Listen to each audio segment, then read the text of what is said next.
మరికొద్ది గంటల్లో వృశ్చిక రాశి వారి జాతకులు మీ జీవితంలో ఈ మార్పులు కనిపిస్తున్నాయి.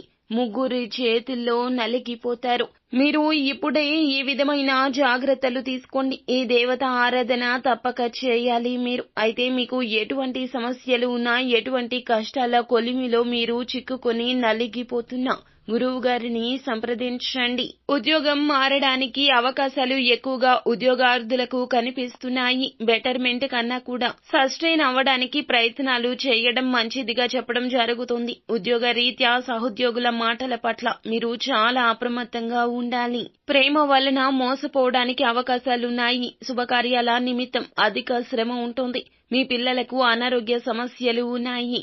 మీ సంతానం యొక్క సహవాసాల విషయంలో, విద్యాపరమైన అంశాల విషయంలో మొండితనాన్ని చూపించే విషయంలో కొంచెం జాగ్రత్తగా ఉండండి. విద్యార్థులకు పోటీ పరీక్షలు సానుకూలంగా సాగుతున్నాయి. విదేశాల కన్నా స్వదేశంలో ఉండడం చాలా మంచిది. చతుర్థంలో రాహువు సంచారం అలాగే గురుబలం తగ్గిపోవడం వలన సహవాసాల విషయంలో చాలా అప్రమత్తత అవసరము. చెడు వ్యసనాలకు ఎంత దూరంగా ఉంటే అంత మంచిదిగా చెప్పడం జరుగుతుంది. విద్యార్థుల్లో కోపతాపాలు పెరుగుతాయి. వీటి విషయంలో కూడా చాలా జాగ్రత్త.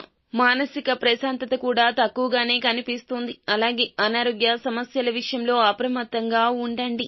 సెల్ఫ్ డ్రైవింగ్ ని అవాయిడ్ చేయండి. పబ్లిక్ ట్రాన్స్పోర్ట్ ని మాత్రమే ఉపయోగించుకోండి. అర్ధాష్టమ రాహువు దోషం ఉన్న కారణం చేత కోర్టు కేసుల వ్యవహారాలు, విదేశీయాన ప్రయత్నాలు అంత అనుకూలంగా లేవు. మీరు నిత్యము కూడా సుబ్రహ్మణ్య స్వామి ఆరాధన చేయాలి. భక్తి శ్రద్ధలతో స్వామివారిని పూజించండి.